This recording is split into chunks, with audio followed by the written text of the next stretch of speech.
কাক দিব লাগে মই নাজানো কাক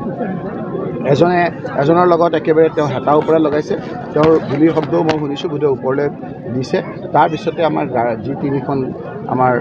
মটৰচাইকেল আহিছিল সেই মটৰচাইকেলখিনি স্কুটাৰখিনি আপোনাৰ ভাঙিছে মই যেতিয়া তাৰপিছতো স্কুটাৰতে বহি আছোঁ তাৰপিছত মোক তেওঁলোকে হত্যা কৰিবলৈ বিচাৰিছে বিভিন্ন অস্ত্ৰৰে মোক মাৰিবলৈ বিচাৰিছে মোক এতিয়া মই এইবিলাক কথা নকওঁ আৰু মানুহৰ মন ভাঙি যাব বিভিন্ন ধৰণৰ অত্যাচাৰ কৰিছে মই দ্বিতীয় কেছটো দিবলৈ যোৱা নাই নিয়মতে এইটো চৌমতৰ কেছ তেওঁলোকে ল'বই লাগে কোনে মাৰিছে এই কথাখিনি তেওঁলোকে নিজে দেখিও আছে এইটো কথা এইটোৱেই যে মই মোৰ 4বাৰকৈ আক্ৰমণ কৰাৰ পিছত পুলিচে এটা এছেছমেণ্ট কৰে বছৰি যে কাক ছিকিউৰিটি দিব লাগিব কাক আপোনাৰ এস্কৰ্ট দিব লাগিব সেই অনুপাতে যেতিয়া সৰ্বানন্দ সোণোৱাল ডাঙৰীয়া মুখ্যমন্ত্ৰী আছিল মোৰ বিৰুদ্ধে আপোনাৰ বিভিন্ন ধৰণৰ ভিজিলেন্স কেছ লগাইছিল কিন্তু তেওঁৰ দিনৰ ইণ্টেলিজেন্সে তেওঁৰ পুলিচে গম পাইছিল যে মোক আক্ৰমণ কৰিব বহুতে ইতিমধ্যে 4-5টা ৰেকৰ্ডে হৈছে আপোনাৰ পুলিচৰ গতিকে মোক এস্কৰ্টখন আঁতৰোৱা নাছিল আজি কেইদিনমানৰ আগত আপোনাৰ স্পীকাৰক জনোৱাৰ পিছত স্পীকাৰৰ এখন চিঠি দিয়া ৰেকৰ্ড মোৰ তাত আছে মাজতে মোক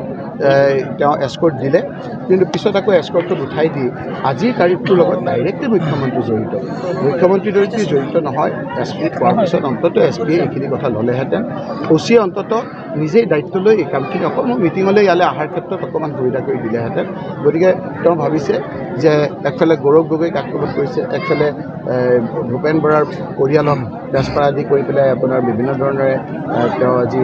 ষড়যন্ত্ৰ কৰিছে আৰু মোৰ মুভমেণ্টটো ৰেষ্ট্ৰিক্ট কৰিবলৈ বিচাৰিছে আজি আপোনালোকে দেখিছে মই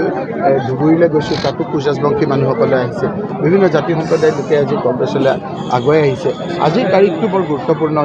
দিন যদি মই জীয়াই থাকোঁ বোধহয় মোক মাৰি পেলাব যদি মই জীয়াই থকালৈকে মই মুখ্যমন্ত্ৰী হিমন্ত বিশ্ব শৰ্মাৰ কথাবিলাক ক'ম আজিৰ পৰা আৰু বেছিকৈ ক'ম ৰাইজৰ মাজত থাকিম খালি আমি এটা কথা কৈছোঁ যে সকলোৰে মিলনেৰে থকাৰ কাৰণে জাতি জনগোষ্ঠী সকলো মিলনৰ কাৰণে আমি যুঁজিম সাহসেৰে যুঁজিম মোক মাৰি পেলাই একেবাৰে উশাহ নিশাহ বন্ধ কৰাকৈ নামাৰালৈকে উশাহ থকালৈকে মই ৰাইজৰ পক্ষত থাকি ৰাইজৰ লগত যুঁজিম মই এটা সিদ্ধান্ত ল'ব লাগিব যে হিমন্ত বিশ্ব শৰ্মাৰ ভয়ত দেখুওৱা হৈ মই ঘৰৰ ভিতৰত সোমাই থাকিব লাগিব নে মই ৰাইজৰ ওচৰত থাকিব লাগিব আজি মোক আক্ৰমণ কৰাৰ পাছতো মই ৰাইজৰ মাজলৈ আহিছোঁ আপোনালোকে মোক বিচাৰি ইয়ালৈ আহিবলগীয়া হৈছে এইকাৰণে মই কৈছোঁ যে কোনো ক্ষেত্ৰত মোক বাধা দি ৰাখিব নোৱাৰে আজি মই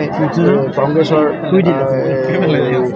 পতাকাৰ তলত থাকি মোক ৰাইজক সেৱা কৰাৰ কাৰণে মই প্ৰস্তুত সেইকাৰণে মই আজি এই কথাখিনি আপোনালোকৰ যোগেদি ৰাইজক জনালোঁ পুলিচৰ একশ্যন হয়নে নহয় আমি চাই লওঁ ডাইৰেক্টলি এছ পি আৰু অ' চি জড়িত আৰু এই ক্ষেত্ৰত তেওঁলোকে যিকেইটা দুষ্কৃতিকাৰী আছে সেই দুষ্কৃতিকাৰী কোনো ধৰণৰ একশ্যন নলয় ভেৰিয়েবল অফেন্স বুলি কৈ পেলাই তেওঁলোকে এৰি দিব গতিকে পুলিচকো কিবা